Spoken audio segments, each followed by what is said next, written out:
Good morning, people of God and God's soldiers and God's beloved and His bride. You are altogether beautiful, is what the Lord is just telling me to tell you. You are beautiful. And, oh, ouch. I've got back pain. Okay, just wanted to make a video as quickly as possible because I had 3 dreams in a row about, it being like Saudi Arabia in America. So I just thought, wow, this is really intense. I woke up after each one and went back into the dream each time. So the third time, it seemed so serious. I was like, there's no way that I can't make this video, even though like I have things to do like right away in the morning time. It's like I gotta go, but I have to share this vision. This comes first.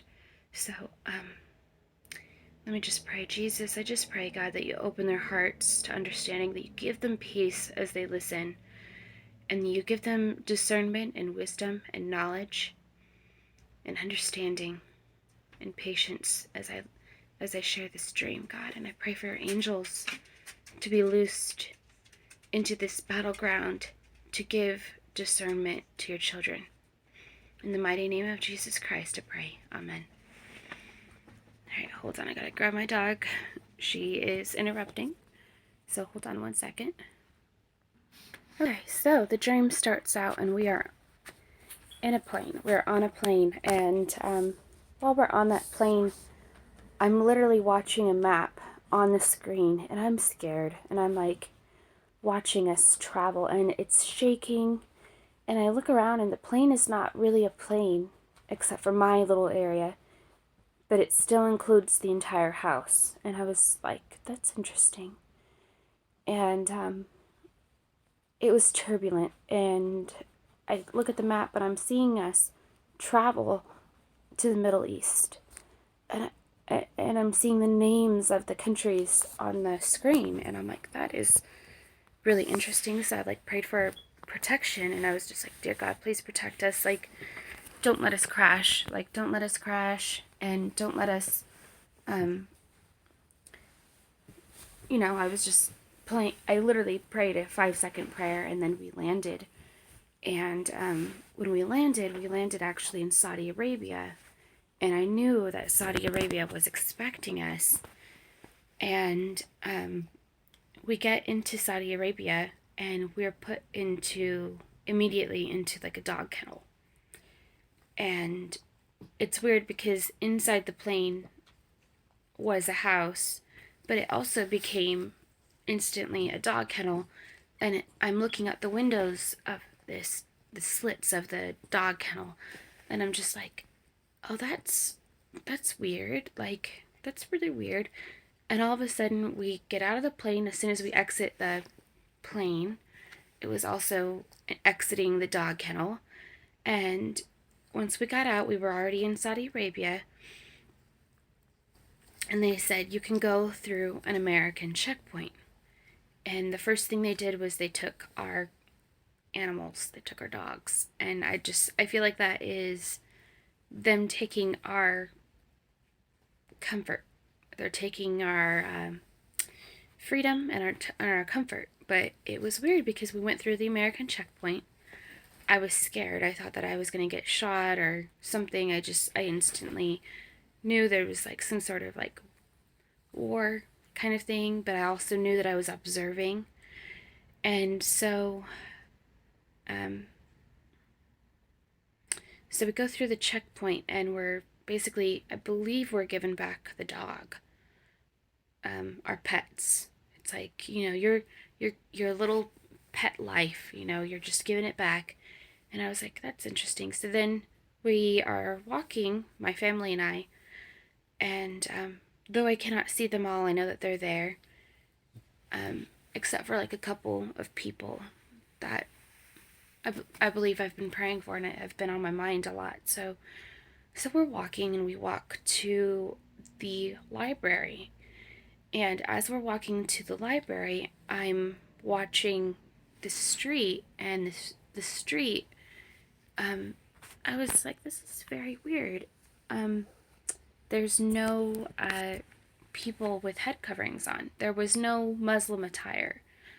Um, I thought that was strange, and I was like, that is really weird. And I also felt like it was very progressive, and so I thought that was interesting.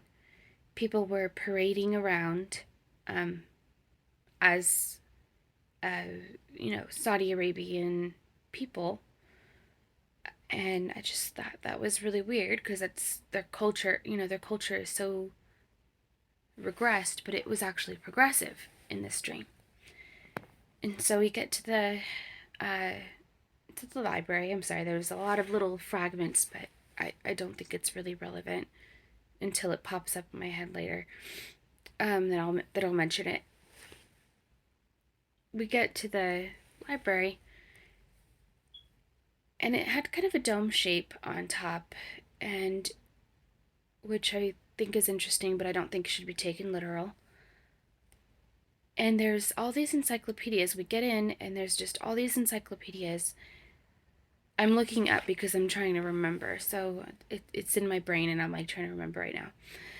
But we walk through the front doors, and I remember, first off, the thing that I first thought was, wow, that was disrespectful, because the man that was at the front door who worked there was literally smoking a cigarette in my face.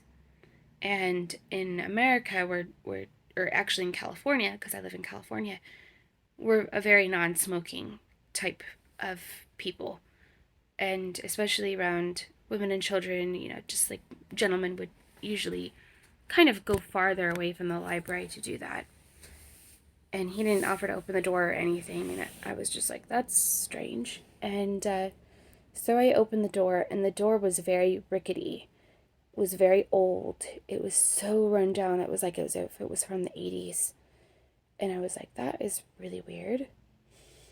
And only one of the doors worked. So we walk through, and the inside is very old and had no fiction books, no art, no literature, just encyclopedias. And people were getting their college education and taking pictures and going, um, like they were proud, like standing in front of the encyclopedias, like, yeah, I finished my college degree, and I just thought that was, so they're not getting, in my dream, I would interpret that as they're not very well rounded. It's just very straight knowledge. That's it. No, no history, no culture, just knowledge. Whatever they needed to know.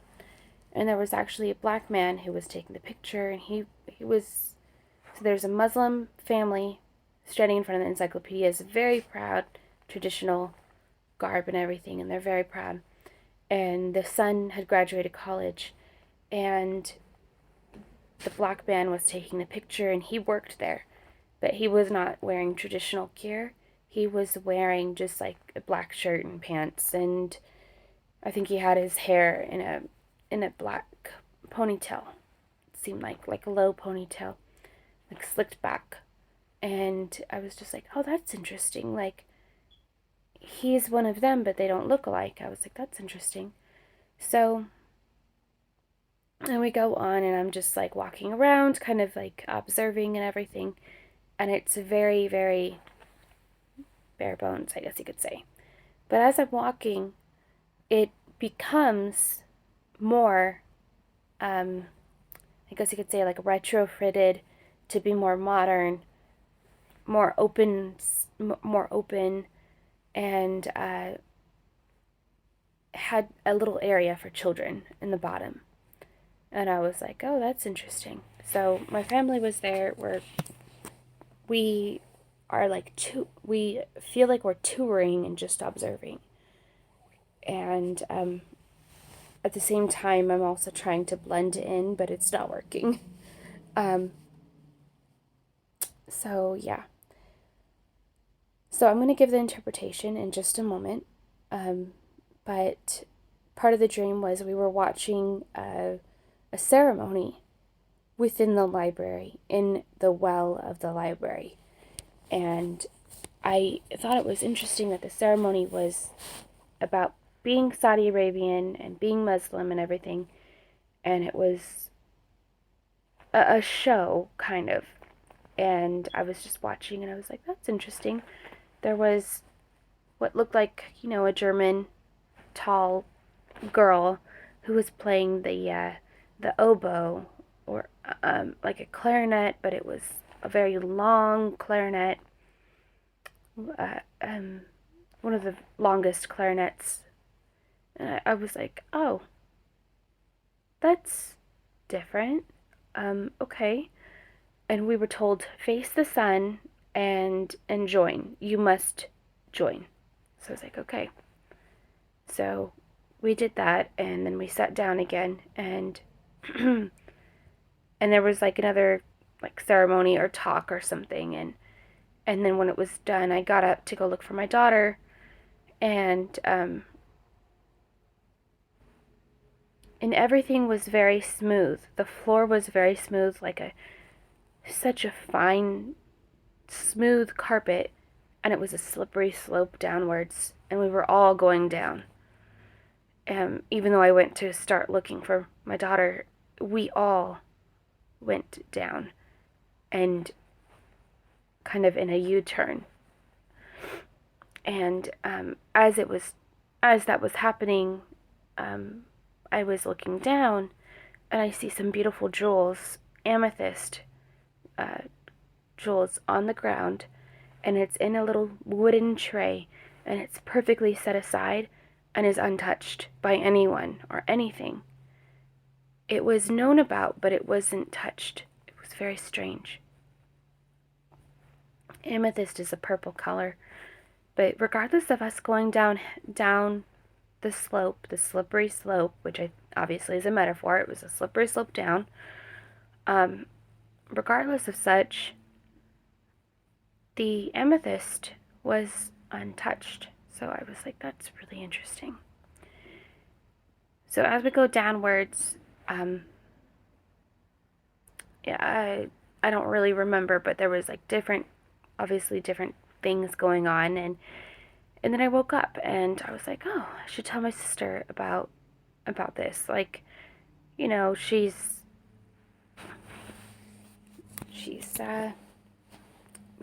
I don't even want to mention it, but anyways, it would have been relevant to her.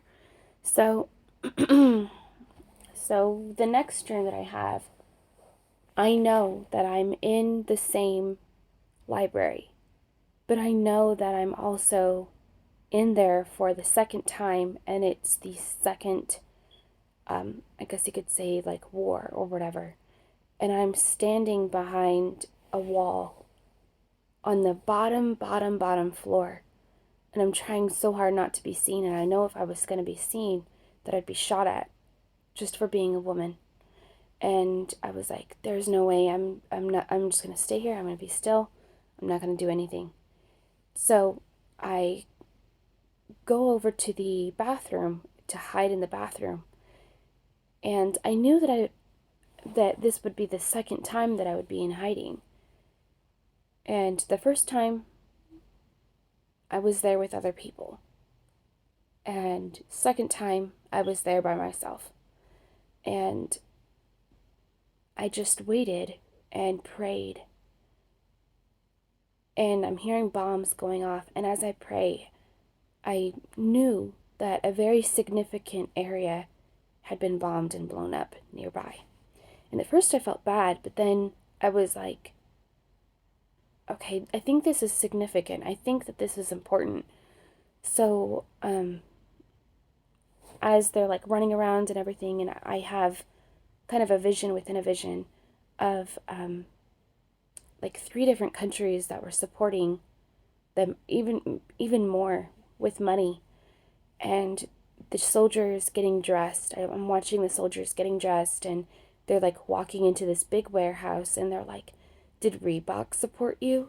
And I'm like, what the heck? And I'm like, I'm seeing this bomb suit, and it's made by this popular company, which it started with R. I'm not really sure if it was Reebok, but it started with R. And I hear the authority figure say, "Get this," and then put on like bomb type clothing that is bomb resistant. And I'm like, oh my goodness, this is insane. And then they put something else like on their head, like a different group of people, and it was more than one country. And I would say like 3 countries, and I was like, oh my gosh, like this is, I wasn't afraid. I was just, first off, confused because the dream started out as them being peaceable and progressive and fair, and it goes to them literally going to kill me just for being a woman, and I'm hiding from them as they're going back and forth, and I'm literally in their camp, I guess you could say, and they're going back and forth, and I'm seeing the shadows go back and forth. I'm standing behind like a pillar, and I'm just standing there, and I'm like being really still, even with my hair like holding my hair so it doesn't kind of flow and flick out. So I'm like holding my hair in, holding every part of me in, and then I have the vision in the bathroom. And I knew that I was there alone prior, and that I was going to be there alone a second time. I'm sorry, I was there the first time in the bathroom hiding with the family, and the second time, and I have no idea what happened to them. And the second time I was there hiding by myself, and that's when I prayed. Something blew up, and then I had the vision of more than one country supporting in various ways. And I knew that there was at least one other country other than Saudi Arabia that was actually going to battle, but more than one country that was financially supporting and providing infrastructure such as weapons and protective gear, like the bomb outfits and things like that.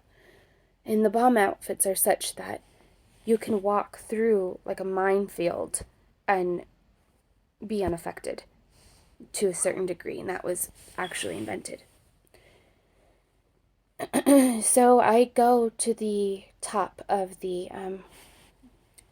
stairs, through the stairs, and I'm not noticed by any of the men. I just run up, and suddenly I'm in this library that was taken over, the library that I was in initially, and it was taken over and basically made into some sort of mosque. So they had seen it as holy, and that they were not going to, they took us as hostages basically. And there's different cultures. There's Mexican, there was like Italian, there was different cultures all there myself, and I'm trying to communicate with the different people. And I'm sitting there, and I'm like, I knew I was there with my grandparents, and I was there with my daughter. And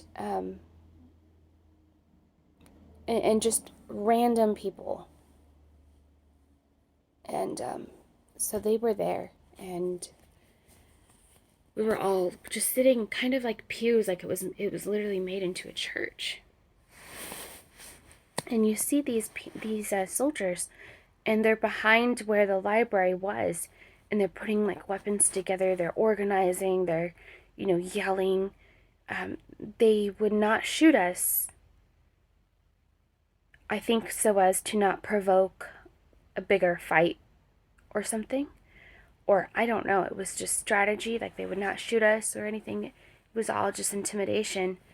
And some men were like back talking, and it was, and I was like, be quiet, like you're being stupid right now. You're gonna get shot at just for saying something stupid, just for harassing them. It wasn't anything smart or strategic. And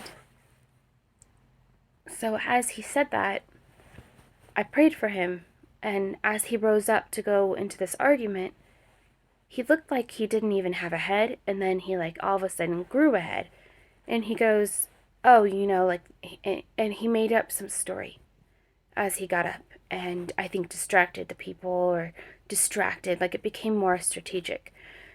So then he sits down, and we're like in the church, and we're like facing the guys again.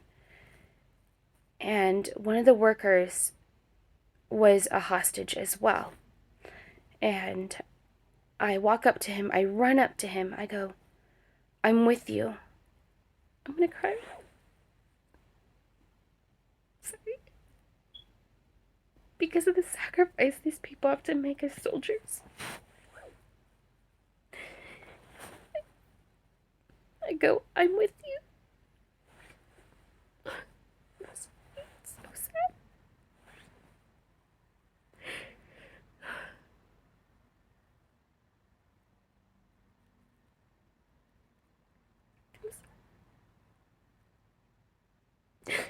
The sacrifice they're making. They're so brave. Because they're 1 against 100. I ran up to him and I said, "I'm with you. I'm a soldier with you."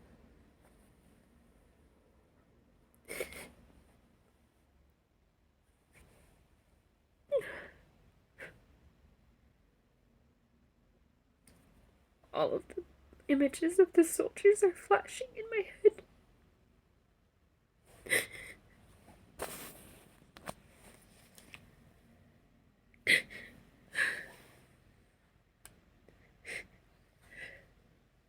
Okay, I'm done. I'm sorry I had images of the soldiers' faces. And I run up to him and I said, "I am with you." And as soon as I said it, I was like afraid because I was like out there, you know? And I go, "I'm with you." And I said, "I'm with you in prayer. I'm going to pray for you right now." And I said the shortest prayer you can even imagine. I was like, "I cover you in the blood of Jesus. I ask for strategy and wisdom for you." And then I ran and I sat down and I was a hostage again. And I see him and his eyes just going like kind of like he's looking and he's looking and he's thinking. And then he starts smiling. And he is smiling and smiling. And he took his weapon and went and blew something up like boom, like that. Like it was fast. And as it blew up, we were able to get out. We were all able to get out. And as we left the building, and we were like, "Oh my God, I'm free." Like right before it blew up and he had that look in his face and everything, I went to another group of people that were Hispanic, and I was praying with them in Spanish. And it was broken Spanish, but I speak well enough. And I don't know why I heard a word candelas. I don't know if it even means anything, like candles, but I know that Hispanics are usually Catholic and they light candles. And I said, "No, we are going to the throne of God and we are going to be heard. God will hear us from his throne and he will protect us and deliver us." And after I said that, that's when the bomb went off. And then we ran out, and we were running out so fast. We were holding hands. The people at the end were falling down. They were falling down, and it was like the elderly. And so I run back, and I'm scared, but I'm like, there's no way that I'm leaving without these elderly women. And so I run, I grab them, I'm holding her up, and she's heavy.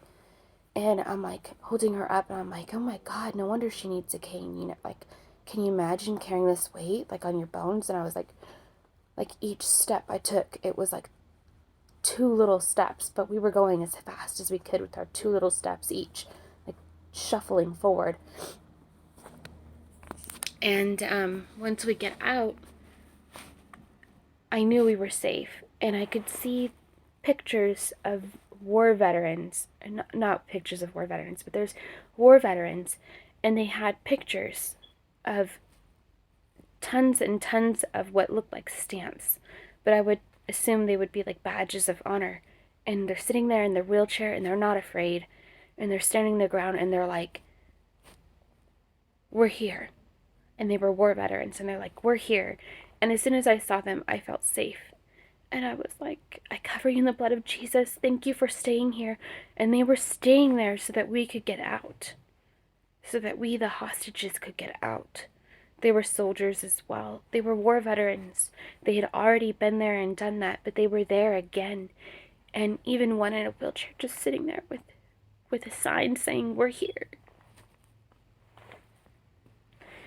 So we go through all of that, and for some reason my grandpa pops up out of nowhere, and I'm like, "Grandpa, like, you weren't even in there as a hostage. Like, what happened?" It was strange. It was very strange. And he helps me with walking with my grandma. And we keep walking, and it turns into night, and we're still walking, and I hear my grandma going, "But we could go back for Christmas time. There's Jews there. There's Jewish people there."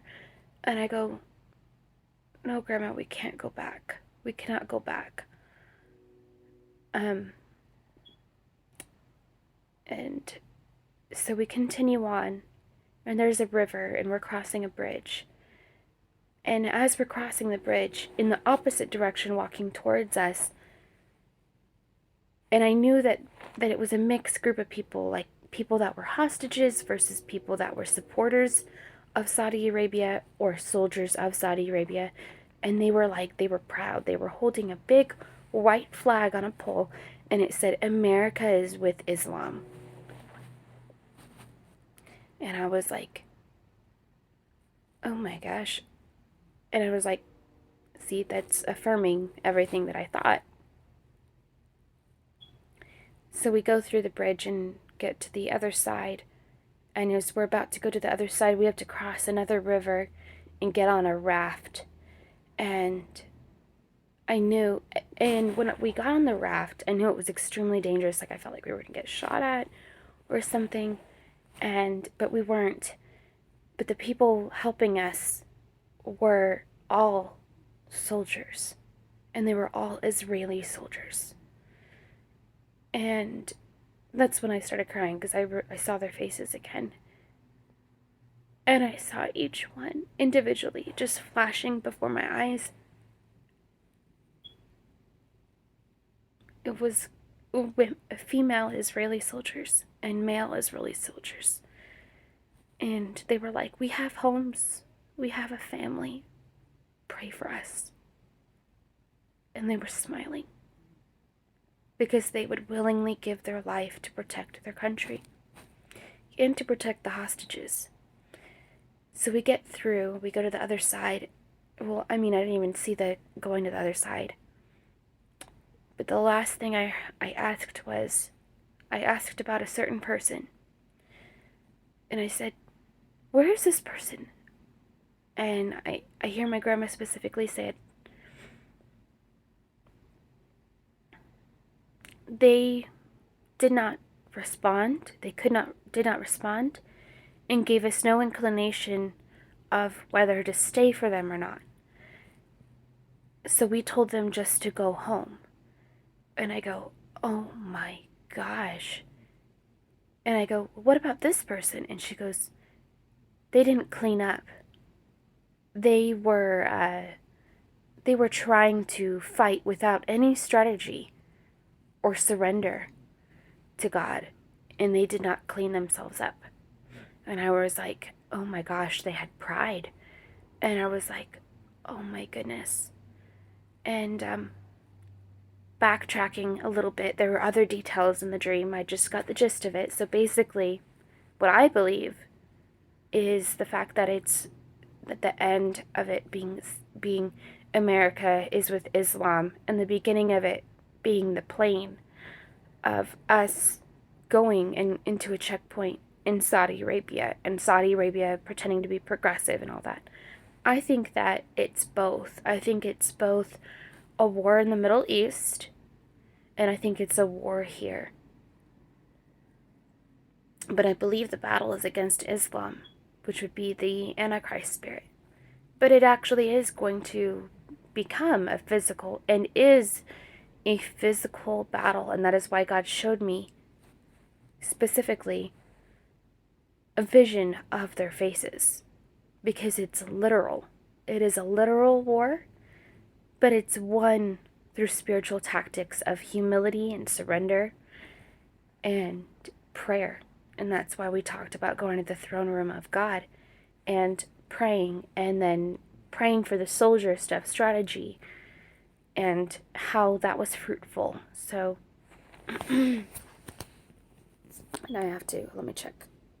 6:30 a.m. Okay, I have to go. But I wanted to also share that what was the other thing I was going to share?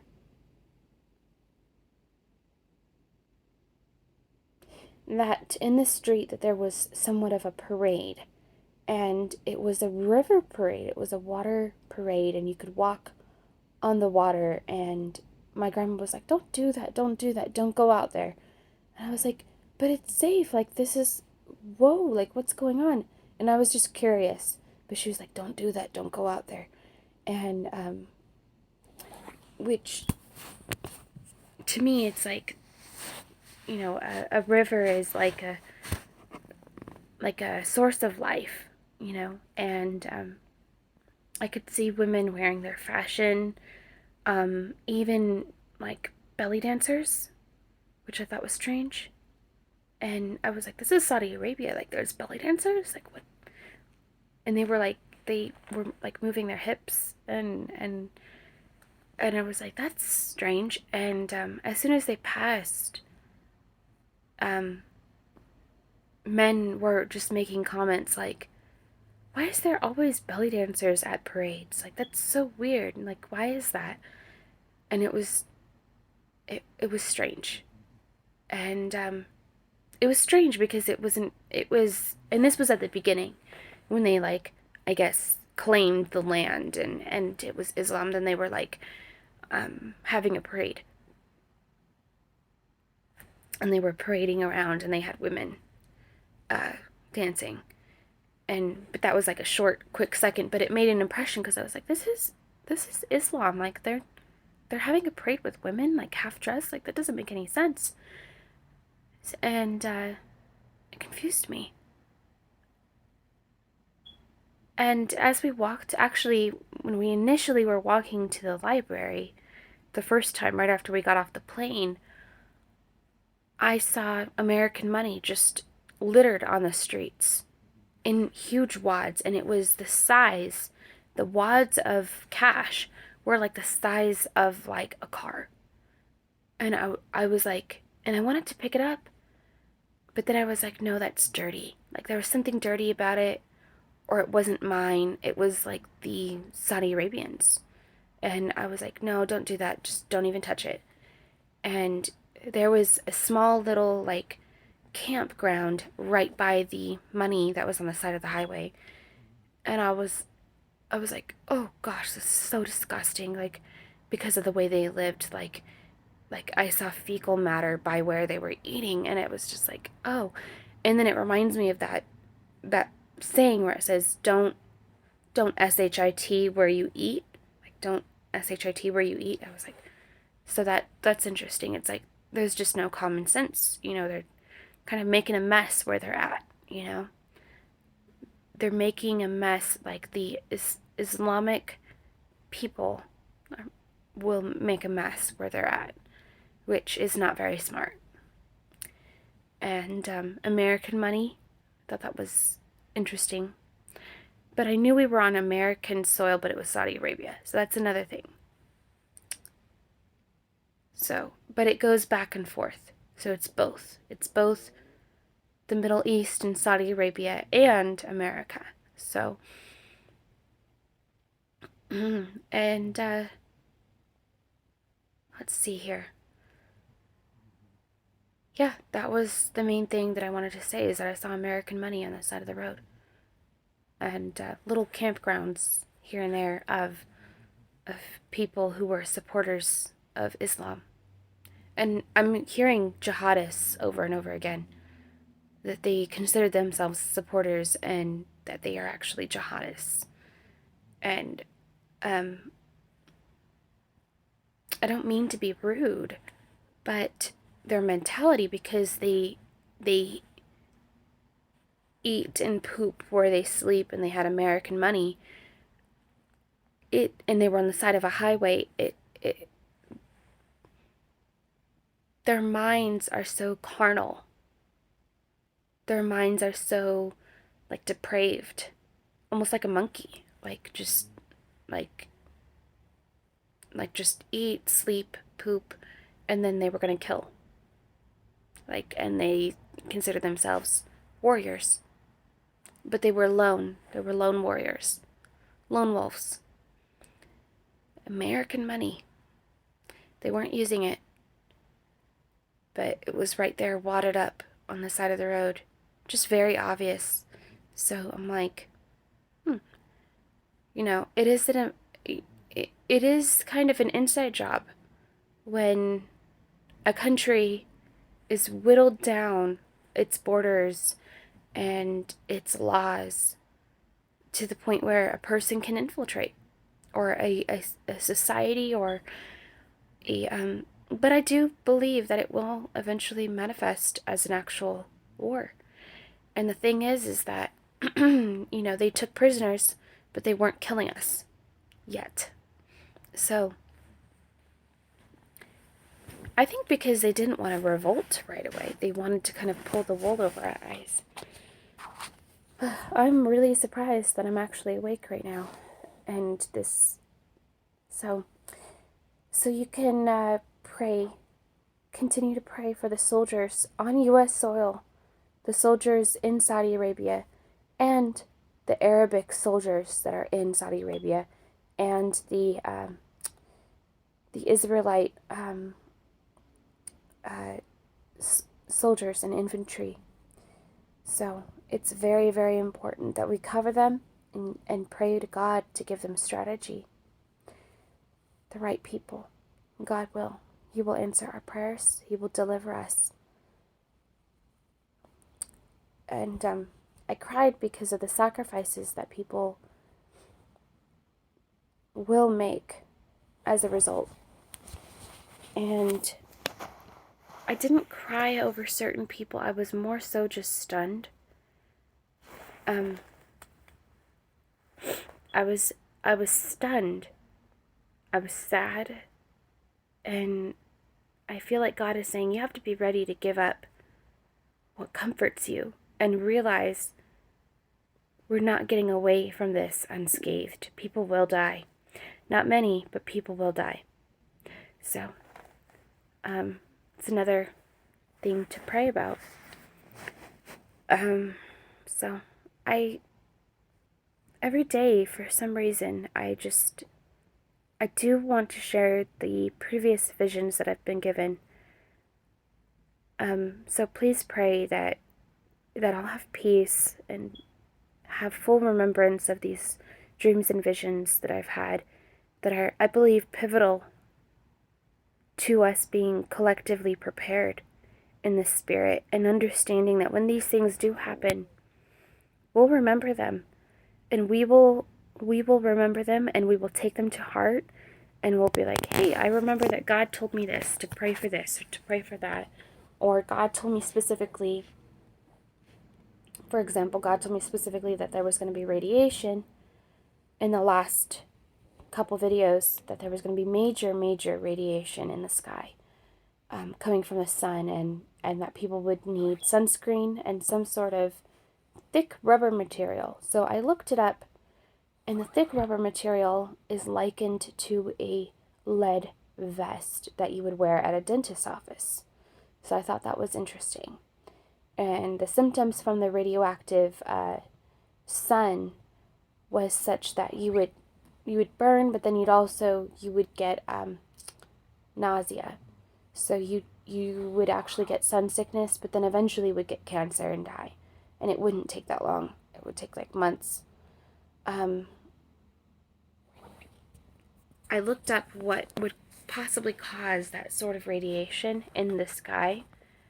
I looked up whether it would be a nuclear bomb, and the atmosphere actually only stays radioactive for 2 days, and or days, not like months.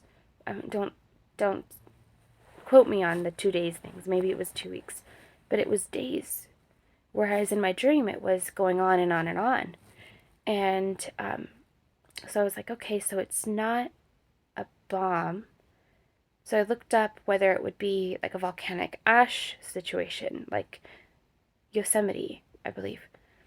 And no, they didn't mention radioactive material going on for months. Ow, my chest is hurting. Like I'm getting anxiety. um, it is going to be an asteroid.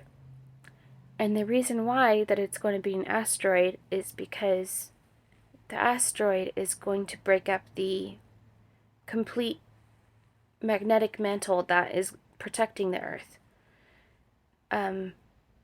It could be broken up across the world, but in my previous tribulation dreams, I see asteroids falling, and